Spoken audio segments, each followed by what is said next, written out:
وعلى آله وأصحابه ومن والاه أشهد أن لا إله إلا الله وحده لا شريك له وأشهد أن محمدا عبده ورسوله لا نبي بعده صلى الله عليه وعلى آله وأصحابه ومن سار على نهجه واكتفى بأثره إلى يوم القيامة. قال ربنا جل وعلا في كتابه الكريم وهو أصدق القائلين أعوذ بالله السميع العليم من الشيطان الرجيم من حمزه ونفخه ونفثه يا أيها الذين آمنوا اتقوا الله حق تقاته ولا تموتن إلا وأنتم مسلمون. وقال أيضا جل وعلا في آية أخرى يا أيها الناس اتقوا ربكم الذي خلقكم من نفس واحدة وخلق منها زوجها وبث منهما رجالا كثيرا ونساء واتقوا الله الذي تساءلون به والأرحام إن الله كان عليكم رقيبا يا أيها الذين آمنوا اتقوا الله وقولوا قولا سديدا يصلح لكم أعمالكم ويغفر لكم ذنوبكم ومن يطع الله ورسوله فقد فاز فوزا عظيما. فإن أصدق الحديث كتاب الله وخير الهدي هدي محمد صلى الله عليه وسلم وشر الأمور محدثاتها فإن كل محدثة بدعة وكل بدعة ضلالة وكل ضلالة في النار. A'adzani Allah, untuk bisa sama-sama kembali membaca dari kajian rutin kita di hari Kamis malam Jumat, membahas kitab Al-Manzumah Al-Mimiyah fil Wasaya wal Adabil Ilmiyah, yaitu kumpulan bait-bait syair yang dikenal dengan Al-Manzumah Al-Mimiyah, yang seluruh baitnya diakhiri oleh huruf. Demikian pula adab Al-Ilmiyah, yang ilmiyah, sebuah kitab yang dikarang oleh Fadilatul Syekh Hafidh bin Ahmad Al-Hakami rahimahullahu ta'ala. Dan juga kita sekaligus membaca syarah dari kitab ini, yaitu kitab atau syarah yang disyarah oleh Syekh Abdul Razak bin Abdul Muhsin Al-Badar. Kali ini seorang ulama yang masih hidup zaman sekarang, ulama yang dikenal di kota Madinah, khususnya di Masjid Nabawi. Beliau memiliki sejumlah murid yang sangat banyak, khususnya para asatizah kita di Indonesia. Ketika mereka belajar di Masjid Nabawi, maka di antara mereka pasti akan duduk di majelis Syekh Abdul Razak bin Abdul Muhsin Al-Badar, seorang profesor, doktor yang mumpuni dalam permasalahan bidang-bidang ilmu agama. Salah seorang anak dari ulama besar di zaman sekarang yang dituakan di kota Madinah, yaitu Syekh Abdul Muhsin Al-Abbad Al-Badar hafizahullahu ta'ala. Ma'asyiral ikhwah wal akhwat, di malam hari ini kita masuk di dalam bait yang kelima, tepatnya di buku Dar Ibnul Jauzi, itu tertera di halaman ke-29 dari pembahasan yang beliau berikan di sini di buku Syarah Manzumah Al-Mimiyah fil Wasaya wal Adab Al-Ilmiyah.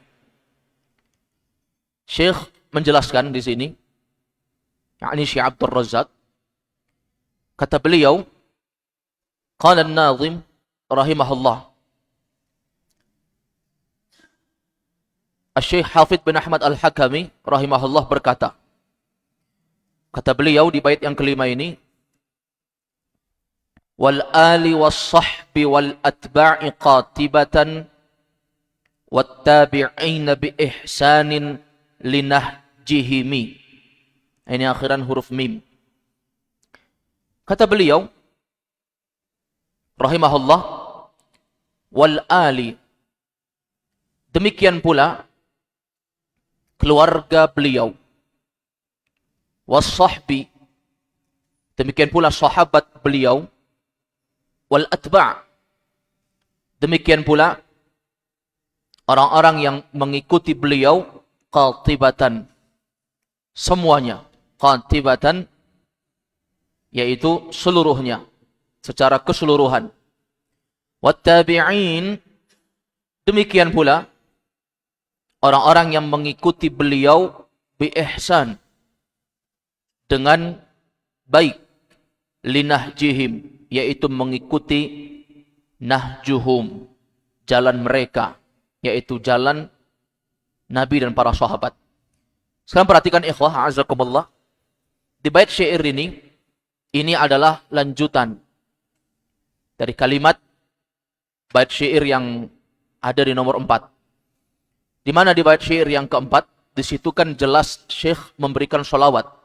Thumma sholatu alal muhtari akrami mab'uthin bi khairi hudan fi afdalil umami. Kemudian sholawat dan salam semoga senantiasa tercurahkan kepada Al-Mukhtar, Rasul yang terpilih, yaitu akrami mab'uthin, utusan yang paling mulia, bi khairi hudan, dengan petunjuk yang terbaik, fi afdalil umam, yang diutus di seafdal-afdal umat. Nah, ini setelahnya. Jadi semoga sholawat dan salam tercurahkan kepada Nabi. Kemudian lanjut yang kelima. Demikian pula keluarga beliau. Jadi kalau kita sholawat ikhwah wal akhwat, bukan hanya mendoakan Nabi. Walaupun yang pokok mendoakan Nabi. Tetapi diikutkan dengan mengikuti hal-hal yang terkait dengan apa yang ada hubungannya dengan Nabi. Termasuk wal-al, keluarga Nabi, was-sahbi, para sahabat Nabi, wal-atba', pengikut-pengikut Nabi, wat-tabi'in, orang-orang yang mereka mengikuti Nabi dengan baik, yaitu jalan Nabi dan para sahabat seluruhnya. Doakan mereka. Makanya boleh kita menggunakan lafaz sallallahu alaihi wasallam, boleh. Ketika menyebut Nabi ya, misalnya Rasulullah Muhammad, langsung kita salawat sallallahu alaihi wasallam, boleh. Tapi boleh juga dan lebih dianjurkan bagi kita untuk mengikutkan setiap orang-orang yang ada hubungannya dengan Nabi. Dengan konteks seperti apa? Sallallahu alaihi, misalnya sallallahu alaihi, semoga salawat dan salam tercurahkan alaih, atasnya, yaitu atas Nabi. Wa ala alihi wa ashabi, kepada keluarga dan sahabatnya. Wa man tabi'ahum bi ihsan, dan demikian pula semoga tercurahkan kepada orang yang mengikuti beliau dengan baik. Ini poin penting. Terkadang kita mendengarkan beberapa khatib, termasuk para asatidzah kita, demikian pula para ulama yang kokoh di atas sunnah. Mereka bukan hanya mendoakan Nabi, tetapi mendoakan setiap orang-orang yang ada sangkut pautnya dan hubungan dengan Nabi SAW, apakah hubungan darah atau hubungan orang-orang mengikuti jalan Nabi sallallahu alaihi wasallam. Kemudian kita baca penjelasan di sini ikhwah, karena kita masih dalam pembahasan muqaddimah pendahuluan di sini oleh Syekh. Kata Syekh Abdul Razak, qauluhu, adapun ucapan beliau, yaitu pengarang syair, yaitu Syekh Hafidh bin Ahmad Al-Hakami, wal al ma'tufatun alal mukhtar, maka dia diikutkan kepada kalimat al-mukhtar. Semoga salawat dan salam kepada al-mukhtar, Nabi, dan juga al-al, yaitu keluarga Nabi. Apa maksudnya? Kata beliau, ay wassalatu alal ali wassahbi wal atba'. Semoga salawat dan salam, semoga senantiasa tercurahkan juga kepada keluarga, sahabat, demikian pula al-atba', orang-orang yang mengikuti beliau. Nanti akan kita jelaskan ikhwah, siapa yang dimaksud dengan keluarga, siapa yang dimaksud dengan sahabat, dan siapa yang dimaksud dengan al-atba', orang-orang yang mengikuti. Ini ma'asyiral muslimin a'azzakumullah. Nanti akan dijelaskan satu persatu oleh Syekh. Nanti akan kita tambahkan beberapa pembahasan yang terkait dengan permasalahan ini. Kita bisa melihat di sini, kata beliau, wal muradu bil al huna alun nabiyyi sallallahu alaihi wasallam. Yang diinginkan salawat untuk keluarga Nabi, yaitu kalimat al-al, keluarga, yaitu maksudnya keluarga Nabi. Sekarang pembahasannya, siapa keluarga Nabi itu? Kalau kita kan ikhwah, dikatakan keluarga itu jika ada hubungan darah, itu keluarga. Tapi ada sebagian orang, nggak ada hubungan darah, tapi karena sudah dekat sekali, ya, orang Makassar bilang dekengnya, sudah jadi teman dekatnya, ya, sudah menjadi orang terdekatnya. Itu juga keluarga katanya. Kalau nggak ada hubungan darah, apakah itu dikatakan keluarga? Bagaimana dengan sahabat-sahabat yang memang tinggal di rumah Nabi seperti Anas bin Malik? Apakah itu keluarga? Kalau kita coba ada pembantu di rumah kita, dari kecil 10 tahun menjadi pembantu sampai 20 tahun, sampai besar ikhwah, pasti kita anggap itu keluarga. Ya kan? Pasti itu dianggap sebagai keluarga. Tapi apakah Anas bin Malik yang menjadi pembantu pelayan Nabi dari kecil 10 tahun sampai usia 20 tahun, dia menjadi keluarga Nabi? Jawabannya di sini bukan. Terus siapa yang dikatakan keluarga? Syekh mengatakan di sini, kata beliau, wahum alladzina hurrimat alaihimus shadaqah. Yang termasuk dari keluarga Nabi yang juga didoakan salawat dan salam itu adalah mereka-mereka yang diharamkan untuk menerima sedekah. Karena memang Nabi SAW itu, beliau tidak menerima sedekah. Termasuk dari keluarga-keluarga beliau, ya, dari anak-anaknya, mungkin pula dari cucu-cucu keturunannya, tidak menerima sedekah. Zaman sekarang, ikhwah wal akhwat, kalau ada orang yang mengaku sebagai orang yang mengikuti dan ada keturunan nasabnya dari Nabi lah, taruhlah memang benar, itu pun mereka sudah membatalkan dengan menerima sedekah. Itu keliru. Sementara Nabi SAW dan garis keturunannya, mereka haram dan diharamkan untuk menerima sedekah.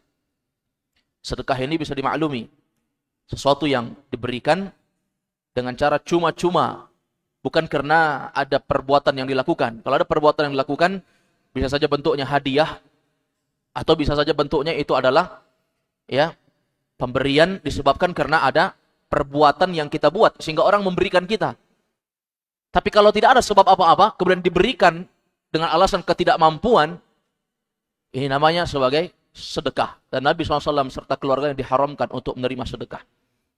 Jadi ini yang dikatakan sebagai keluarga. Wahum aqaribuhu min jaddihil aqrab, Abdul Muttalib. Dan mereka itu adalah orang-orang yang dekat dengan kakeknya yang paling dekat, yaitu Abdul Muttalib. Sudah ada garis keturunan dari hal tersebut. Abdul Muttalib. Abdul Muttalib kakeknya Nabi. Salah seorang pembesar suku Quraisy yang memiliki badan yang bagus, tubuh yang besar, kemudian sosok yang karismatik. Kalau dia lewat, orang akan segan, padahal belum berbicara. Ini Abdul Muttalib.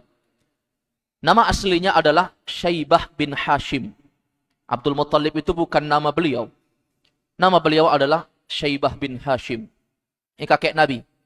Punya beberapa anak, diantaranya adalah Abdullah, yaitu bapaknya Nabi SAW. Siapa tahu nama lengkapnya? Syaibah bin Hashim. Timbul pertanyaan kepada kita, kenapa Abdul Muttalib dipanggil dengan Abdul Muttalib? Nah, ini ada beberapa kisah yang diceritakan oleh para ulama di berbagai macam riwayat.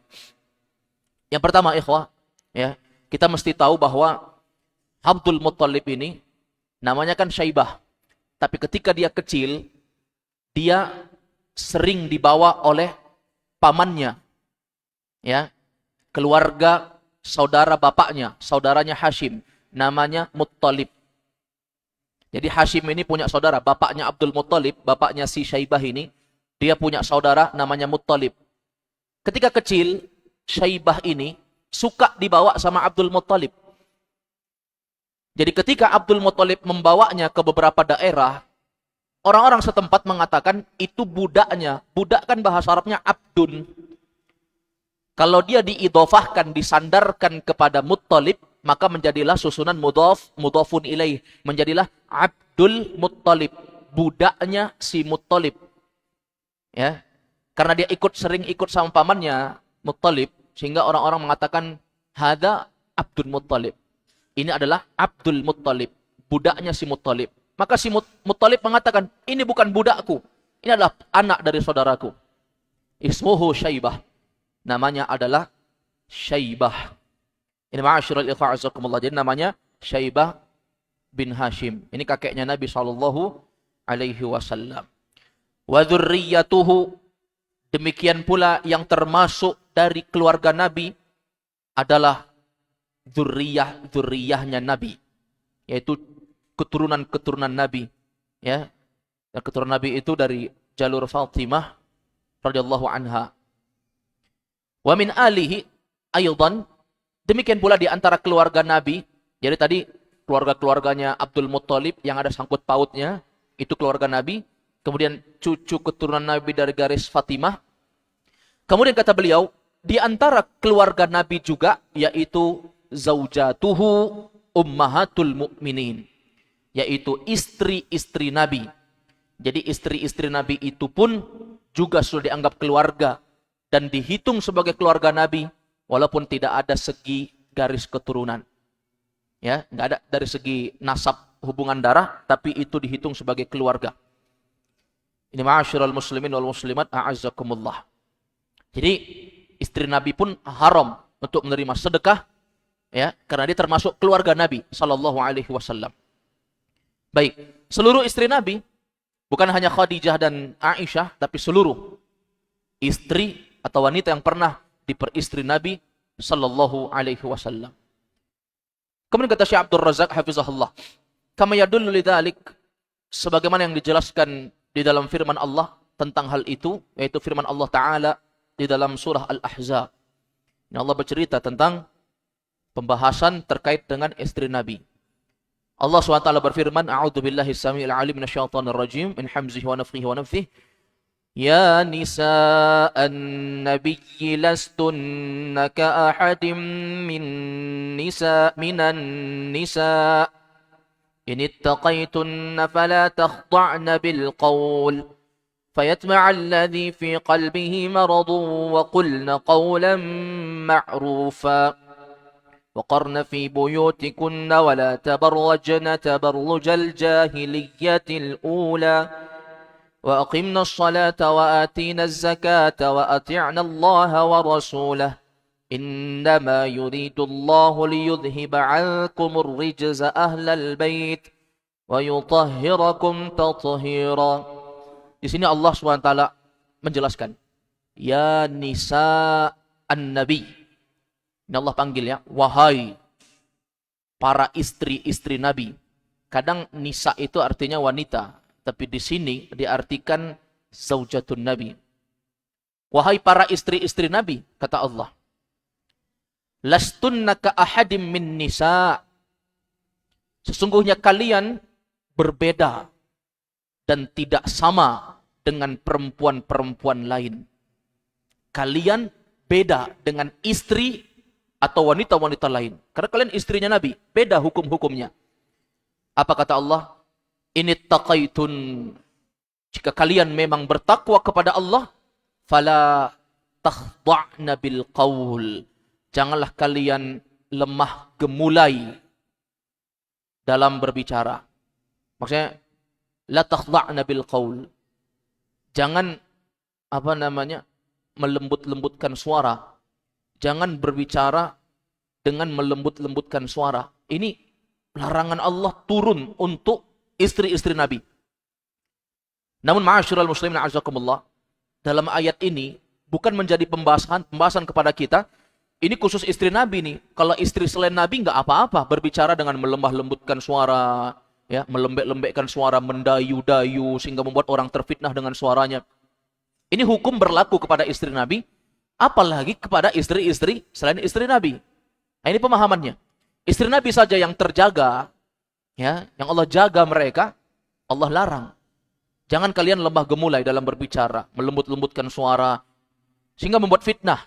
Apalagi bukan istri Nabi. Nah, ini pemahamannya seperti itu. Fayatma'alladzi fi qalbihi marad. Sehingga akan membuat orang-orang yang di hatinya ada penyakit nafsu dengan diri kalian sebagai wanita. Ada orang, ikhwah, kalau dia mendengar suara wanita, hati yang berpenyakit itu akan langsung nafsu dengan suara itu. Belum melihat wajah. Ya, belum melihat wajah. Oleh karena itu para wanita ketika berbicaralah dengan sesuatu yang ala kadarnya.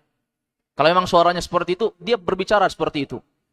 Ya. Di sini bukan dipahami kalau berbicara dengan laki-laki, kemudian dia menggunakan bahasa yang kasar, bahkan membentak. Tidak. Tapi berbicaralah seadanya. Allah katakan, la takhda'na bil qaul. Jangan dilembut-lembutkan. Jangan membuat orang-orang yang ada di hati mereka penyakit, sehingga terfitnah dan nafsu dengan ucapan kalian sebagai wanita. Wa qulna qawlan ma'rufa. Allah katakan, ucapkanlah ucapan yang baik. Maksudnya tetap bertutur kata yang sopan. Namun, bertutur katalah dengan yang baik. Ini disalahpahami oleh sebagian wanita. Terkadang ada wanita yang saking ekstrimnya, ikhwah. Ada orang bicara sama dia, lari dia. Nah ini berlebihan juga. Ada orang datang ke rumahnya, Assalamualaikum. Berkali-kali mencari. Suaminya nggak ada. Yang ada istrinya. Tidak masalah bagi dia untuk menjawab, Waalaikumsalam. Dan dia beritakan, suami saya tidak ada. Selesai perkara.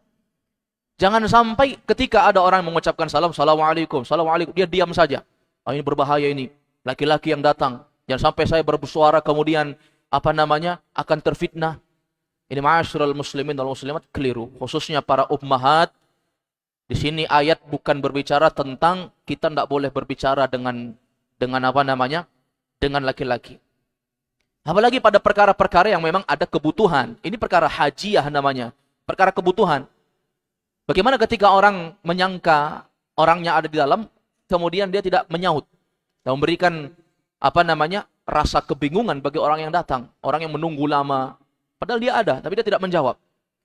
Atau kalau memang pun dia merasa bahwa ketika dia berbicara akan menimbulkan fitnah, dia bisa menyuruh orang. Apakah dia suruh anaknya keluar, memberitahu bahwasanya abinya tidak ada.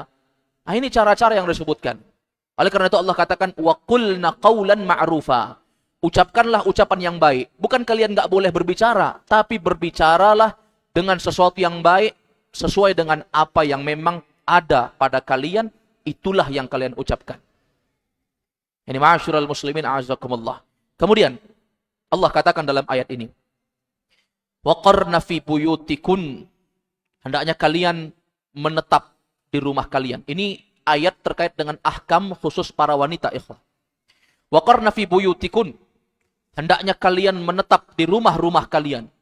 Ini pada hukum asal. Para ulama mengatakan hijab yang paling tebal untuk wanita, rumah-rumah mereka. Selama tidak ada perkara yang hajiyah, yang menjadi hajat kebutuhan mereka untuk keluar, maka mereka tidak keluar. Hukum asal wanita itu di rumah. Wa qarna fi buyutikun. Hendaknya kalian menetap di rumah-rumah kalian. Kemudian Allah katakan, wala tabarrajna tabarrujal jahiliyatil ula. Andai kata pun memang kalian itu terpaksa untuk keluar, para wanita.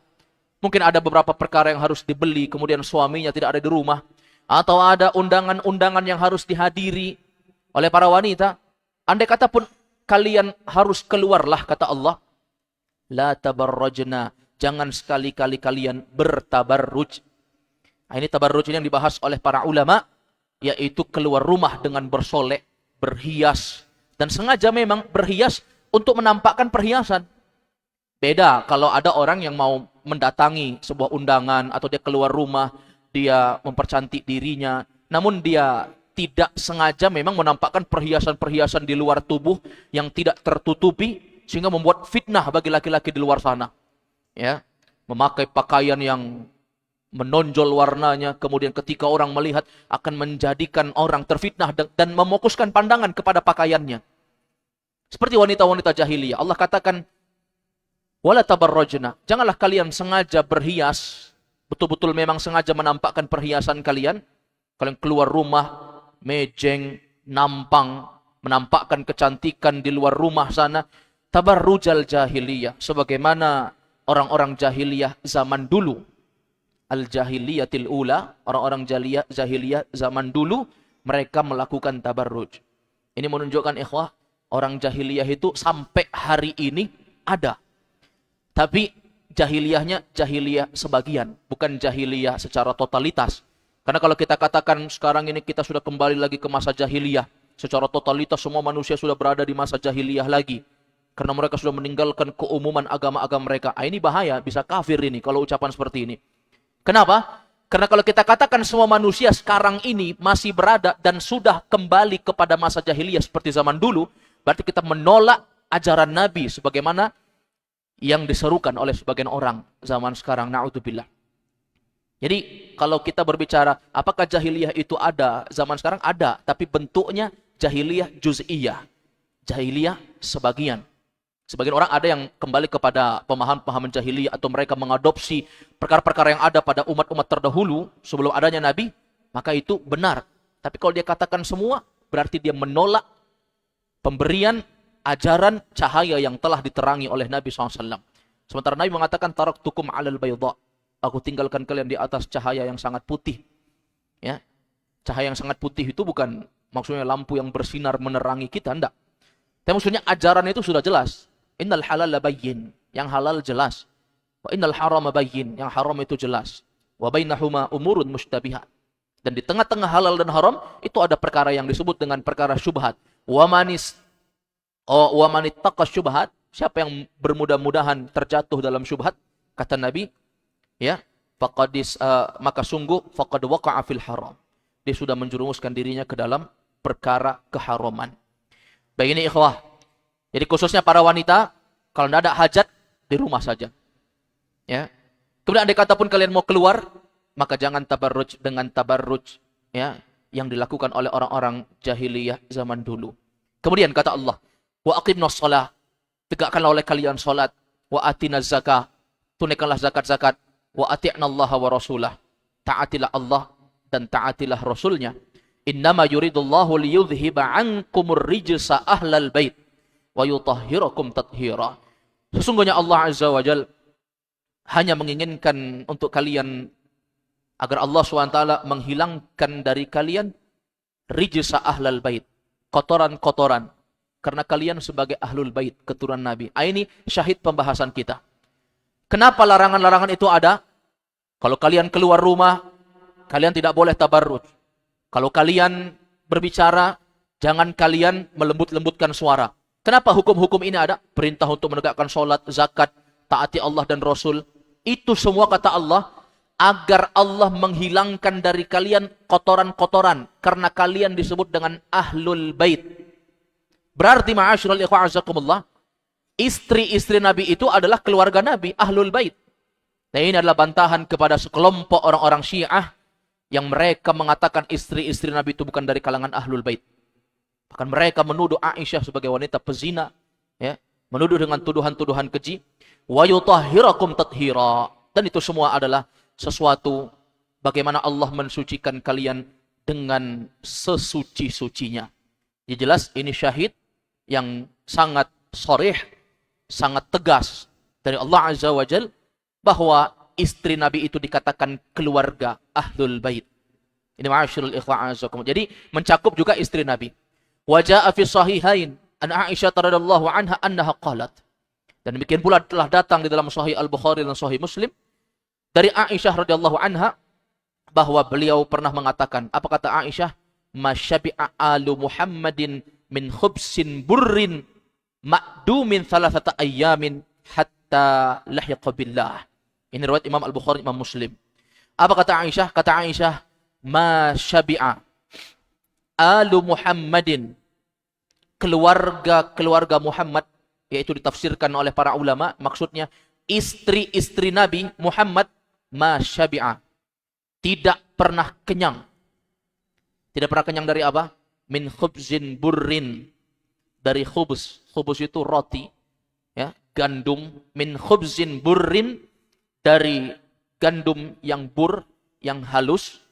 Ma'dumin, yang diberi lauk. Salasata ayyam, selama 3 hari. Hatta lahiqa billah, sampai sang Nabi menghadap kepada Allah. Ini hadis, kata para ulama, menegaskan bahwa Aisyah mengatakan istri-istri Nabi tidak pernah kenyang. Menunjukkan apa? Bahwasanya istri-istri Nabi itu termasuk Alu Muhammad, keluarga Nabi. Jadi ini juga bantahan kepada orang-orang Syiah yang mereka tidak menerima istri-istri Nabi itu tergolong sebagai Ahlul Bait atau Alu Muhammad, keluarga Nabi sallallahu alaihi wasallam. Baik, jadi kalau kita mendoakan salawatullahi wa salamun alaihi wa ala alihi, semoga salawat dan salam tercurahkan kepada Nabi dan juga keluarganya termasuk istri Nabi. Baik, ini yang pertama ikhwah. Kemudian yang kedua kata beliau, wa qauluhu rahimahullah was-sahbi. Demikian pula ucapan beliau rahimahullah yaitu as-sahbi, yaitu sahabat. Kata beliau, ai ashabun Nabi sallallahu alaihi wasallam. Semoga salawat dan salam juga tercurahkan kepada sahabat-sahabat Nabi. Ashab itu jamak dari kalimat sahbun. Sahbun sahabat. Tapi kalau ashab berarti sahabat-sahabat. Siapa para sahabat? Siapa di kalangan para sahabat? Apakah setiap orang yang pernah melihat Nabi dia sahabat? Ataukah setiap orang yang pernah jumpa Nabi dia dikatakan sahabat? Atau orang yang hidup di masa Nabi kemudian dia sahabat? Definisi sahabat itu apa? Kata Syekh Abdul Razak di sini, as-sahabatu hum alladzina akramahumullahu biliqa'in Nabi sallallahu alaihi wasallam. Orang yang dikatakan sahabat itu adalah orang-orang yang Allah berikan kemuliaan untuk mereka. Apa kemuliaannya? Biliqa'in Nabi, pernah ketemu Nabi. Kita nggak pernah ketemu Nabi, ikhwah. Ya, kita nggak pernah ketemu Nabi. Ini sahabat dikatakan dan dikategorikan sebagai sahabat jika dia pernah ketemu dengan Nabi. Dan ketemu di sini bukan ketemu dalam mimpi. Ya, tapi katakan saya ketemu Nabi. Tapi dia bukan hidup di zaman Nabi, ketemunya sekarang. Itu bukan sahabat. Karena dia adalah orang-orang yang Allah utamakan, berikan kemuliaan untuk mereka biliqa'in Nabi, untuk bertemu dengan Nabi di zaman Nabi SAW, bukan zaman sekarang. Andai kata pun benarlah ada orang ketemu Nabi zaman sekarang, ikhwah, mungkin saja dia membaca beberapa wirid yang katanya akan ketemu Nabi jika dibaca, beberapa zikir yang kalau dibaca akan ketemu Nabi, maka itu tidak dikatakan sahabat, karena zamannya dan masanya Nabi sudah habis. Nabi sudah meninggal dunia. Nah, ini yang pertama ini. Yang kedua, wal imanu bih. Bukan setiap orang yang jumpa Nabi dikatakan sahabat, tapi dia harus imani. Dia harus imani kerasulan Nabi. Oleh karena itu ini keluar Abu Jahal dan Abu Lahab, Abdullah bin Abi Umayyah, 3 manusia terlaknat ini tidak dikatakan sahabat karena mereka jumpa Nabi tapi menyakiti dan tidak beriman kepada Nabi. Jadi jangan dibilang, oh setiap orang jumpa Nabi, Abu Jahal dan Abu Lahab jumpa sama Nabi, tapi dia nggak beriman. Tidak dikatakan sahabat. Maka keluar. Kita nggak doakan sholawat untuk mereka. Karena mereka bukan sahabat. Karena mereka bukan sahabat. Kemudian ikhwah, bukan sekedar itu. Bukan sekedar jumpa, bukan sekedar beriman, tapi dia harus mati di atas keimanan itu. Makanya Syekh mengatakan, wa matu ala dzalik. Dia harus mati. Tapi ketika Nabi ini maksudnya ikhwah. Makanya perlu dipahami, kunci Nabi seperti Abdullah ibnu Ummi Maktum, muadzin Nabi SAW, muadzin keduanya Nabi saat sholat subuh. Ya, adzan subuh itu 2 muadzinnya. Muadzin pertama Bilal bin Rabah. Disitulah ada pensyariatan biziyadati kalimah as-salatu khairun minan naum. Bilal menambah bacaan as-salatu khairun minan naum. Dibaca 2 kali. Itu Bilal yang nambah. Itu dibaca di adzan pertama. Itu Bilal yang adzan. Fakulu washrabu hatta tasma'u ta'dzina adzan, ta'dzin al-adzan Abdullah ibnu Ummi Maktum. Atau kama qala alaihi salatu wassalam. Makan minumlah kalian, kata Nabi, sahurlah kalian. Kalau Bilal yang adzan masih boleh makan minum kalian, sahur kalian sampai kalian dengar Abdullah ibnu Ummi Maktum adzan. Baru stop. Berarti muadzin Nabi yang kedua Abdullah ibnu Ummi Maktum. Muadzin itu enggak boleh diganti-ganti. Di zaman Nabi itu muadzinnya dia saja sehingga orang kenal. Ya, oh ini adzan pertama nih, yang adzan si fulan bin Allan misalnya. Maka dikenal, oh kalau dia yang adzan pertama nih.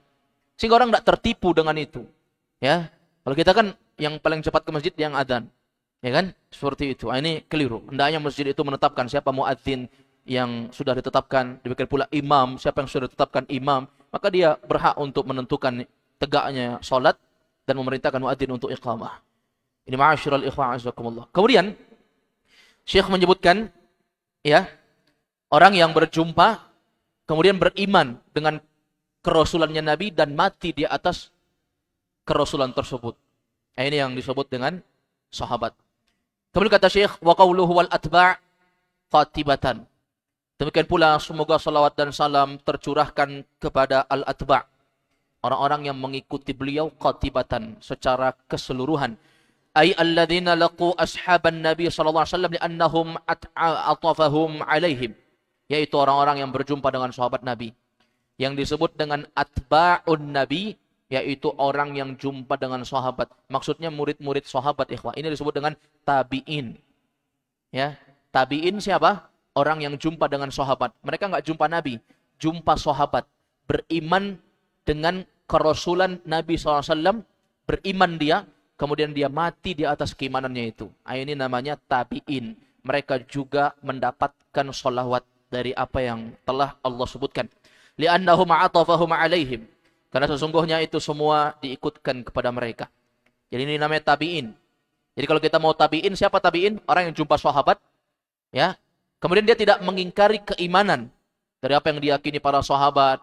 Mereka juga meyakini hal yang sama. Kemudian mereka, mati di atas itu. Ada seorang ulama di kalangan tabi'in, ikhwah. Dia berguru langsung dengan para sahabat. Namanya Ja'ad bin Dirham. Ja'ad bin Dirham ini siapa? Nah, ini pentolan kelompok sesat yang ada. Ja'ad bin Dirham. Ja'ad bin Dirham ini, dia belajar langsung dengan sahabat. Hidupnya di zaman tabi'in. Tapi nggak dikategorikan sebagai tabi'in. Kenapa? Karena dia tidak mengimani sebagaimana apa yang diimani oleh para sahabat dan apa yang diimani dan telah diajarkan oleh Nabi. Apa di antara kesesatan Ja'ad bin Dirham? Ja'ad bin Dirham ini mengatakan apa? Bahwasanya Allah SWT la yukallimullah Musa taklima. Allah itu nggak berbicara, kata dia. Dia menolak sifat kalam. Kemudian Ja'ad bin Dirham juga mengatakan bahwasanya ayat yang menjelaskan wattakhadha Ibrahim khalila, Allah menjadikan Ibrahim sebagai khalil, sebagai kekasih, dia menolak ayat ini. Dia menolak Nabi Ibrahim itu menjadi kekasih Allah. Dengan dua kesesatannya ini, ikhwah, maka diputuskanlah pada Yaumun Nahar, hari Idul Adha, Ja'ad bin Dirham ini disembelih oleh seorang khalifah, pemimpin, seorang gubernur pada saat itu yang bernama Abdullah Al-Qasri. Disembelihlah Ja'ad bin Dirham ini dengan kesesatannya itu. Artinya apa, ikhwah? Kalau ada orang yang hidup dan belajar langsung pun sama sahabat, belum berarti dia tabi'in. Harus dia beriman dengan keimanan yang telah disepakati oleh Nabi. Demikian pula apa yang Nabi warisi kepada para sahabat. Ini ma'asyiral ikhwan azakumullah. Ya. Apalagi kalau dia menyelisihi apa-apa yang sudah menjadi ketetapan. Ya, seperti Wasil bin Atha, muridnya Al-Hasan Al-Basri, yang memisahkan dirinya dari majelisnya Al-Hasan Al-Basri rahimahullah. Ini juga tidak dikatakan sebagai orang-orang yang mengikuti karena tidak beriman dengan apa yang dibawa oleh para sahabat. Kemudian ma'asyiral ikhwan azakumullah, kata beliau, wattabi'ina bi ihsani linahjihim, dan orang-orang yang mengikuti mereka dengan kebaikan, yaitu jalan mereka. Wal muradu bittabi'ina bi ihsan, dan yang diinginkan dengan orang-orang yang mengikuti mereka dengan kebaikan, man akhadhu 'anil atba'i ila qiyamis sa'ah, yaitu orang-orang yang mereka mengikuti ajaran-ajaran yang telah diwarisi tersebut sampai tegaknya hari kiamat. Jadi kita zaman sekarang ini, ikhwah, kita ini bisa saja dikatakan sebagai orang-orang yang mengikuti kebaikan. Kalau kita betul-betul istiqamah di atas apa yang telah diajarkan Nabi sampai tegaknya hari kiamat. Bisa saja kita masuk dalam atba', yaitu orang-orang yang mengikuti at-tabi'in, mengikuti yang dikatakan sebagai tabi'in. Sebagaimana Allah sebutkan dalam Al-Quran, was-sabiqunal awwalun, orang-orang yang terdahulu lagi pertama memeluk Islam, minal muhajirin wal ansar, dan dari kalangan kaum muhajirin dan kaum ansar, walladzina taba'uhum bi ihsan, dan orang-orang yang mengikuti mereka dengan baik. Jelas ya ikhwah, di sini disebutkan orang yang paling pertama lagi dahulu memeluk Islam, kalangan muhajirin, kalangan ansar. Ini kan sahabat. Kemudian setelah itu walladzina taba'uhum bi ihsan, dan orang-orang yang mengikuti Muhajirin dan Ansar. Siapapun mereka, tabi'in, tabi'ut tabi'in, hatta kita zaman sekarang atau manusia akhir zaman sampai tegaknya hari kiamat juga bisa saja termasuk sebagai orang-orang yang mengikuti ajaran Nabi dan para sahabat. Kalau mereka istiqamah sampai tegaknya hari kiamat. Apa janji Allah untuk mereka? Untuk para sahabat, tabi'in, dan kita semua yang mengikuti jalan yang benar itu. Allah katakan, radhiyallahu anhum wa radu'an. Allah ridho kepada mereka dan mereka juga ridho kepada Allah. Ini di lanjutan ayat disebutkan Allah siapkan untuk mereka surga yang mengalir di bawahnya sungai-sungai. Kemudian mereka kekal di dalamnya. Jadi tidak ada balasan bagi orang yang mengikuti manhaj salaf kecuali surga. Ini balasan yang terbaik. Kemudian yang terakhir dalam bait syair ini Syekh menjelaskan wa qauluhu linahjihim aisaru ala an-nahjil ladzi kanu alaih. Adapun disebut dengan kalimat nahjihim, jalan mereka, yaitu orang-orang yang mereka berjalan di atas jalannya para ulama-ulama salaf, kalangan tabi'in naik di atas sahabat dan kembali kepada Nabi sallallahu alaihi wasallam. Baik, ini ikhwah dari makna salawat kepada keluarga Nabi, termasuk dari cucu keturunan Nabi SAW. Demikian pula istri-istri Nabi termasuk keluarga. Demikian pula kita telah jelaskan juga terkait dengan sahabat, siapa yang dikatakan sahabat. Dan kita telah jelaskan siapa itu tabi'in, yaitu murid-murid sahabat. Dan orang-orang yang mengikuti mereka, mengikuti manhaj salaf, sehingga Allah janjikan untuk mereka surga. Dan ini didoakan kepada mereka, salawat dan salam semoga senantiasa tercurahkan untuk mereka semua, termasuk untuk kita seluruhnya, orang-orang yang istiqamah, menegakkan sunnah Nabi dan menolong, membela, mengerjakan apa yang telah diajarkan oleh Nabi. Wallahu alam.